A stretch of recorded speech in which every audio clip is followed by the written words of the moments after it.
Yum, yum, yum, yum, yum, yum, yum, yum, yum, yum, yum, yum, yum, yum, yum, yum. Welcome to the Yellow Belly Brewery and Public House at Yellow Belly Corner on Water Street. This is a beautifully restored 19th century building that houses a microbrewery, a pub, a couple of restaurants, and meeting rooms. And it's a perfect location for our beer edition of One Chef One Critic. Hi, I'm Karl Wells, restaurant critic and food journalist. And I'm Chef Steve Watson of Central Dairies. And Steve, you know, it's at Yellow Belly Corner, and your beer, by the way, it's called Wexford Wheat Ale, and it's named for the Wexford gangs that used to hang out here. They were always getting into fights. Come on, man, come on. I'm not only a food critic, but I've got some Irish in me, so you watch it today on this show. Keep it up. And this, by the way, is their Yellow Belly Pale Ale, so it's all about beer today. Our special guest has a bit of Irish in him too. He does. Shawn Silver, our local dancing phenomena. And what we're going to be preparing today is a beautiful stew made with Guinness and beef and everything else. What's more Irish than that? Absolutely, yes. Yep, and speaking of stout, by the way, later on they're going to be making a stout here at Yellow Belly called St. John's Stout. Fantastic. And keeping with the beer theme, Dave Reese is the founder of Quidi Vidi Brewery, and he's going to be with us and showing us how they make their beer at the Quidi Vidi Brewery. And in the meantime, we've got some fabulous appetizers to begin. What do you have? I've got a beautiful pan-seared scallops with some balls of risotto and some provolone cheese. And what have you got there, Carl? I have a beautiful flatbread, well, a pizza, if you will, and it's been baked in the wood-fired oven they have here at Yellow Belly, which is fantastic. The dough has some spent grain in it from the brewery. They incorporate a lot of the byproduct from the brewery into their food here. It's already. Got braised duck on it. It's got 3 cheeses, rosemary, peppers. Beautiful product. Anyway, we're going to get going with these appetizers, and let's get this beer show on the go!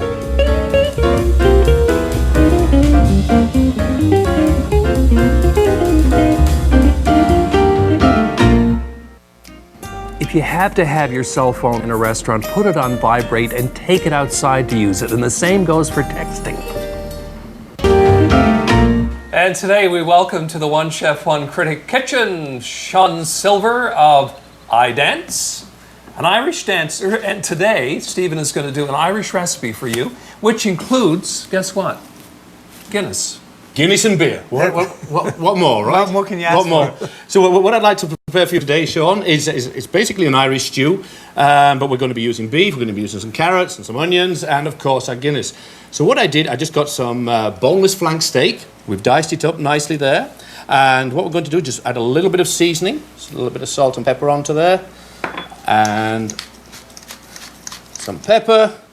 Then a little dash of flour over it, and this is going to be our thickening agent as well, so to speak. So now I know, Shawn, you know a lot about Portuguese recipes because your dad's Portuguese, That's right? That's right. And we did a show last year. Yeah. So, but how about Irish recipes? Irish recipes, I mean, I'm familiar with the Guinness, I'm familiar with the beef. Now putting it all together in a stew is unique to me. absolutely, and that's what we're going to do. So what I'm going to do now, I'm just going to put a little bit of oil into our frying pan, like so, and we've already preheated that, as you can see. It's starting to smoke. And Steve, you could use any kind of oil, right? Any kind. We're using some canola, or even if you've got some beef fat, or right. well, like normally we can use pork scrunchions and things like that. So in we go with our beef. Now this is where you can get in. You can start to stir the beef. Yeah. I'm pretty good at the stirring part and the Guinness part. And the Guinness part. Perfect. Shawn, we're delighted to see you back in great form because you had a terrible accident. I did, yeah. There last year. Yes. And we were all amazed at how well you bounced back from that. I'm back on my feet, and you know, it's all a bit of fun, experience, all in a day's work. Now you're involved in a new show currently, which is it's a big deal. It's a national show, right? Yep, it's we're touring with the Magic of Ireland, and we're bouncing from city to city across Canada.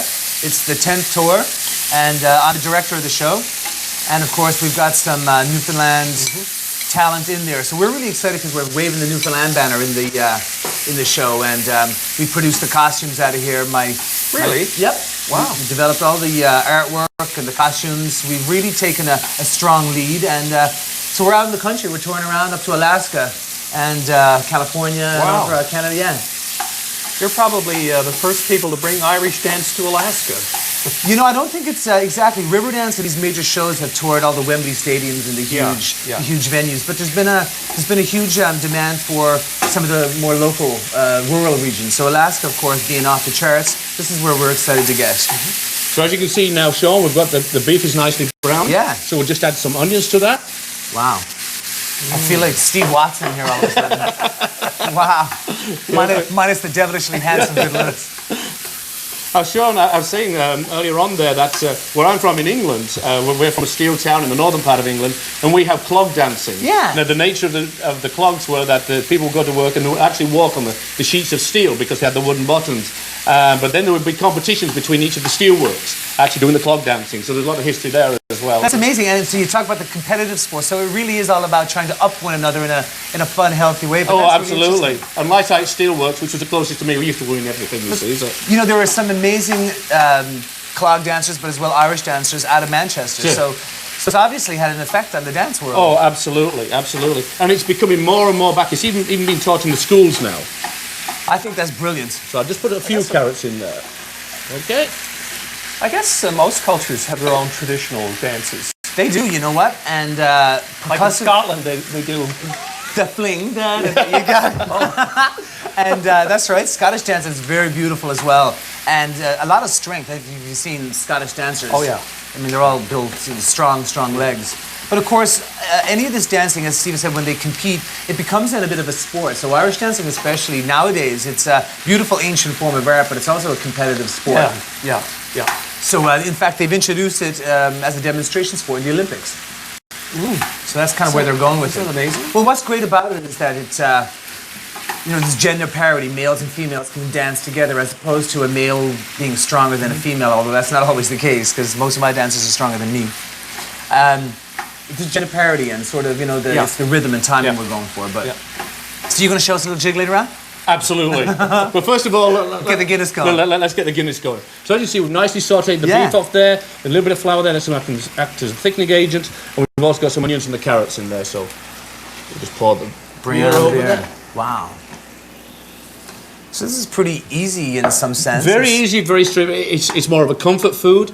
Once we've got it all like this now, we're now going to pop it into the oven, and it's going to take about 2.5 hours to cook through because we've used a tougher cut of the beef. It's from the shoulder. You'll want it to cook longer. Oh, absolutely, and it's a slow heat and a nice simmer, you see. So, and we're also going to be serving some potatoes with that, some boiled potatoes. But we're not actually going to put the potatoes in the stew. We just got them boiled to the side there. So, Karl, if you can just pass me the lid there, and we're going to now pop that into the oven. So this is a nice dish for the fall. This dish for the fall. Yeah. Beautiful. Yeah. If you just stand to one side there, Shawn, and Karl, if you want to bring that one in. Okay. I'm going to wait till you get that one out. Beautiful. Now, if I could have that cloth, because this has gotten a little bit hot. We'll pop this one into the oven. It's great.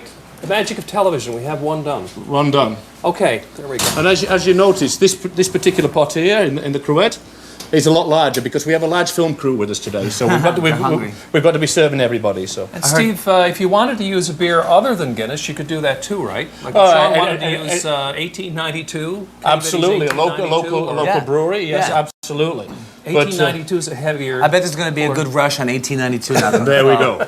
Now look at this. God. And the Just smell it. Oh no, you can. It's almost like a bourguignon or something, but wow, it's beautiful. It's the beer. It's similar, yeah. It's that is so beautiful. Any braised dish is absolutely. Well, you can sort of picture a crackling fire going, sitting down with a nice glass of wine. Yeah. And the beer. And the beer. And the beer and the stew. This is delicious. There we go. This looks so Stephen, you just put your potatoes in.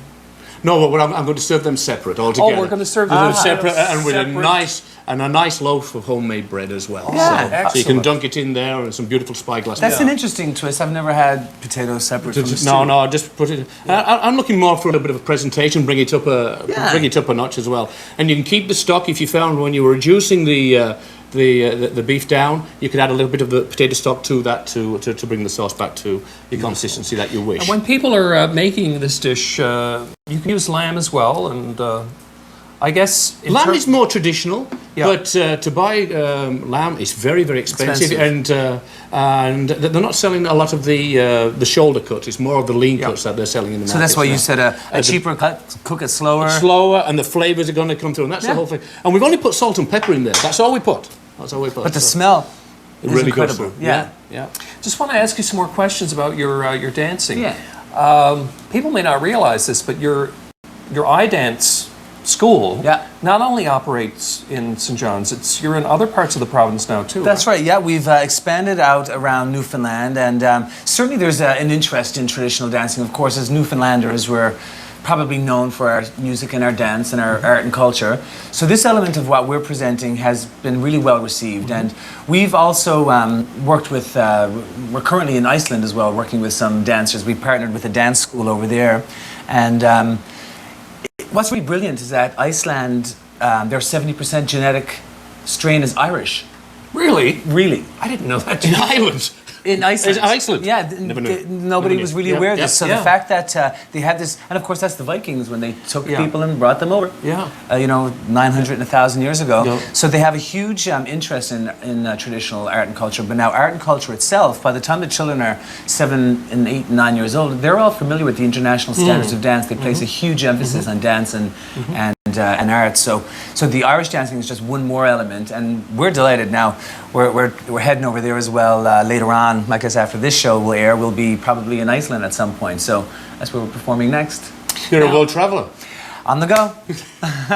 Well, speaking of that, how many different countries have you performed in? We've been in, the show has been through, Belgium, Holland, France, UK, Ireland. We've done North America. After Christmas, we're heading off to the Far East, Japan and Australia. So it's very exciting. It's a very exciting opportunity. And my goal all along was to be able to provide opportunities to young people and young artists to participate in the exciting world of dance. So now our school here is a farm team for all intents and purposes, and we can stream them right into the show. And there are futures, bright futures for these young dancers who one time thought it was just an impossibility, but now they have access, and of course. Yeah. Now, your parents, when you said I want to do Irish dance, how did they react? Oh, they were like, here's your shoes. They were. my mother was always like, you know what? Get out and kick your heels up over your head all night, and you'll live a good life. But they were very supportive. Of course, I come from a family of 10, or 11 rather. I'm 8th or 7th or something. I don't know. My parents always said they had 3 kids, one of each. But, I come from a large family, and music and dance was always a huge part of our culture. My grandfather was a dancer. He danced on CBCs all around the circle. I don't know if you were living here at that point. But No, I wasn't. All No, around the no. circle was a pretty popular show. Yeah, it was. It Yeah. was a very popular show. So I was really encouraged, and it was a language I understood very well. And of course, I became a stockbroker of all things. Really? I became it's a very convoluted path before I pursued dance. but I Shawn was- Silver as a stockbroker. Now, there's a concept. There's a concept. And would you trust the money? I trust you with the Guinness. So. So you actually are independently wealthy. This is just like This a is little just sideline. This Side, is yes, the yes, dance yes, thing. yes. It's just a sideline. Yeah. Well, what working in finance did give me was an understanding of business and how markets operate. And I think for any successful business owner, well, we have to, it's great to be an artist, but you have to be, if you want to be a successful artist, you have to obviously use your business skills and your acumen. And that's what I was able to bring to the table. So I spent my early 20s and my early 30s, and now that I'm 32, what's so funny? Well, like us all. You're right. Now that we're all 32. Well, I like working with older men. Right? Do you like wine? Does Mick Jagger have lips? Oh, absolutely. So I'm just thinking, Steve, this might be a bit of a challenge coming up with a wine to go with this this dish. But Well, I'm sure our friend in the wine cellar will come up with something. I'm going to see. I have friends who hang out in my wine cellar. He doesn't believe this, but I actually do. And I'm going to go to the wine cellar now, and I'll see who's down there. See what's down there. Excellent. Okay. I'll be back. And we'll plate up. Yeah. Very good. My God, that smells good. Oh, hi. Oh, hi. What are you doing here, Jeremy? Oh, well, the door was open, the back door was open, so I just came on in. It's Andrew. Andrew, he keeps forgetting to close the door. I'll have to talk to I him finally about got you trained in, though. it. I smelled the stew upstairs, and I Yeah. figured I'd pick out a couple bottles for you guys while I was here. We do have stew, but listen, it's got Guinness in it. Guinness. Guinness. So, like, what kind of a wine would you match with a stew with Guinness? Well, it's beef stew, right? Yeah, oh yeah, beef, yeah. All right, well, Very I'd go heavy. with a wine, red wine we can do this time. Okay, And something where you got beef, and usually there's a bit of fat to beef, something with Yeah. a lot of tannin to it. okay. Tannic red wine tends to cut through beef and cut So- through salt and stuff as well. If it's tannic, that means it's got a bit of acidity? Or It's bite, more or- astringency. Tannins are what you Astringency. get from the grape seeds, as well as the grape skins when they're Okay. fermenting. Yeah. And part of this sort of bitter flavor that you get. Sometimes with tea, you'll find it with green tea or with just regular orange pekoe Right, tea. yeah. It's kind of that buzzing sensation Yeah, on your tongue. yeah. That's tannin. And it's good for wine. It helps Yeah. it age, and it's not it's just a natural process. So I got 3 wines, 3 different price ranges for you. Let you decide what you'd Okay, like. yeah. Start off Pirin and Fee Vacchiera. This is a blend. This is actually Syrah and Grenache blend from the Rhone Valley. So that one is a very nice one to start off with. Never heard of that one. Well, basically, this one is this is the producer's Pirin and Fee, and they have a bunch of different wines in this range. Vacchiera is just the name of the village. Okay. So this is what kind of keeps people away from French wines, especially where Right. they don't see Yeah. if it says Syrah or it's Grenache or what is it. It's the name of the village. Yeah, but the- Rhone wines tend to be either Syrah or Grenache blends with a few others. Yeah, those French labels are a little bit more intimidating. So, what do you have in the mid-range? Well, mid-range, Les Maisonnières, Gros Hermitage. Again, confusing label a little bit, but this is 100% Syrah, Okay. 2005 Yeah. vintage. So same as Australian Shiraz. Syrah is what they call it in France. Right. And how much would a wine like that cost? You're looking around the $30, $35 range for this okay. one. Yeah. Okay. 30. It's not too bad, but And then when you Still want to getting get up into the special bottles, yeah. this is Chateau de Beaucastel, Chateauneuf de Pape. Chateauneuf de Pape. A lot of people know Chateauneuf de Pape, and, Yeah. and the prices vary, $40 up to $100, which is more along the lines of this one. It's pretty much a rare Okay, there you vintage. go. The Pope's wine, I guess. That is, it is. Yeah, it's a handsome bottle. And it very special with the insignia from the papal insignia absolutely. Well, that's a little bit too rich for today. It's just a simple Irish stew, but we've got a special guest, Shawn Silver. So I'm going to go with this Syrah, the Les Maisonnières, the mid-range one. Thanks, Jeremy. Oh, no problem. Don't forget to turn off the lights when you leave. I'll make sure. I'll talk to Andrew for you. Okay. Okay. Well, Shawn, the meal looks great. Where's the wine? Karl is down in the wine cellar with Jeremy. Again? Here Are he you comes. complaining again? Oh my goodness, perfect, Steve perfect. is always complaining. You know, I'm supposed to be the critic. Anyway, I've got a beautiful wine here that Jeremy picked out. It's a Syrah from the Rhone Valley, which he Perfect. says will go very well With the Guinness. with the Guinness. Yeah, that's right. So you were telling us off camera earlier that your mom does a special gravy using Guinness? or- Yeah. We would use it would be a wine or a beer into the gravy as you're cooking your sauce, and I don't know, it adds some sort of a delicious flavor. What is it that wine does to?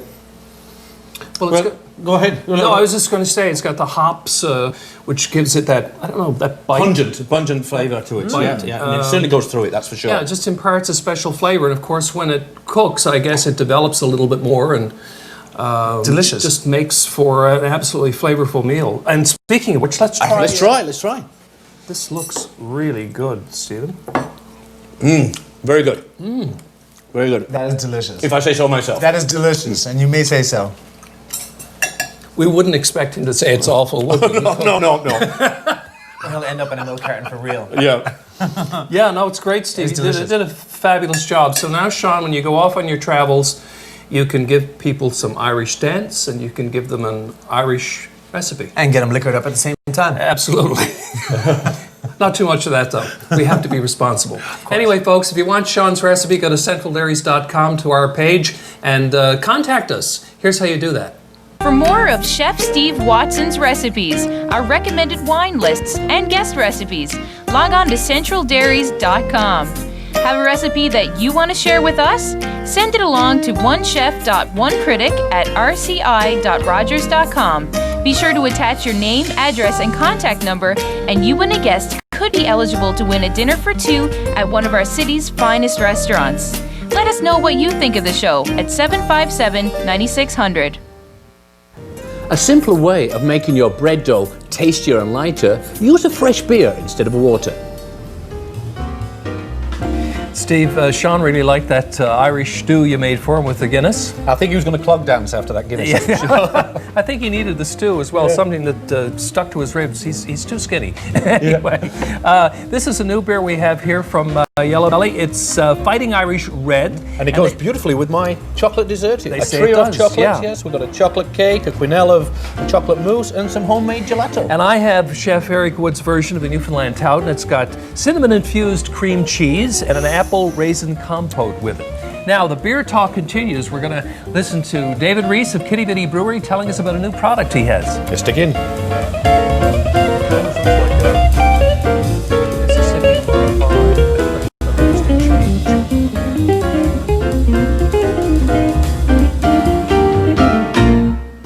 Quidi Vidi Brewery is located in one of the prettiest settings of any brewery anywhere in the world. It has to be. Just look at where we are. This is historic Quidi Vidi Village. And David, this has to be a great place to work. Oh, I love it. I always love working here. David Reese, folks, is the co-founder of Quidi Vidi Brewery along with David Fong. And how many years have you been in operation here? We've been 12 years now. We started construction of the brewery back in '95. And we put the first beer on the market in August of '96. So you know a lot about making beer. And one of your famous beers is 1892, which is known to be what's called a European style beer. It is. Which I happen to love because it's got tons of character. It's a really deep, rich beer. How do you make 1892? Okay, well, of course, we bring the ingredients, the key ingredients in from Europe. And 4 ingredients in making that beer is water, malt, hops, and yeast. So the process is to mill the malt and feed it into the first vessel is a lauter tun. And there we extract out the sugars out of the malt and the color, because of course the color on beer comes from the malt that you use. Then we pump the colored sweet liquid over into the kettle and bring it to a boil. It boils for about 2.5 to 3 hours. And during that period, we dump in the hops. And the hops is used in the beer to impart certain flavors on the beer. It's a natural preservative, and it puts the bite on beer. And of course, people like to have some bite on their beer. Then when it leaves the kettle, it goes into one of the fermentation tanks, and while the liquid is being pumped into the fermentation tank, we inject the brewer's yeast. The brewer's yeast starts working on the sugars, turning that into alcohol and carbon dioxide, which is what we like to have in beer. It takes 21 days for the beer to be made. Then we pump it through a filter and into our bottling tank and out to the bottles. Voila, you've got beer. Now, I know you do a bit of experimentation here when you're developing new styles of beer. You actually have a laboratory, which I guess is necessary in terms of testing for the safety and quality of the product. But you're experimenting with interesting ingredients, like, for example, cranberries. We are. You actually have a cranberry beer now, which I've been hearing about. So, do you think we could look at your cranberry beer? Yeah, why don't we go out to the bar and have okay, a look? We'll head out to the hospitality room here and see what it's like.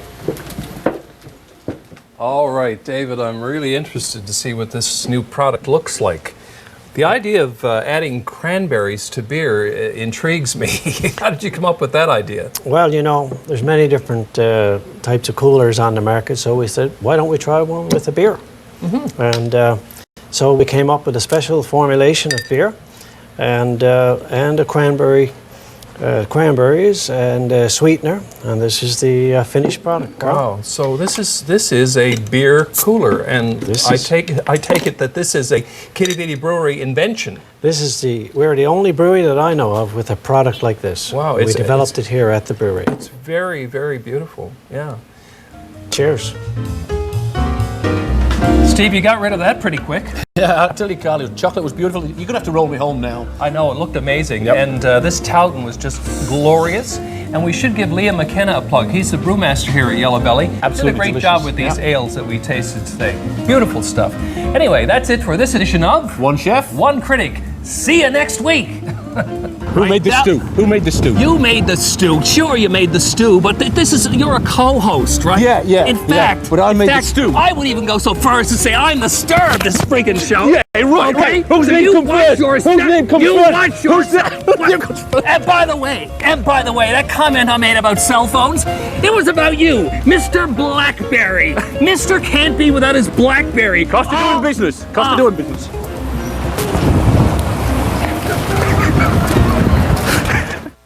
Call the Rogers TV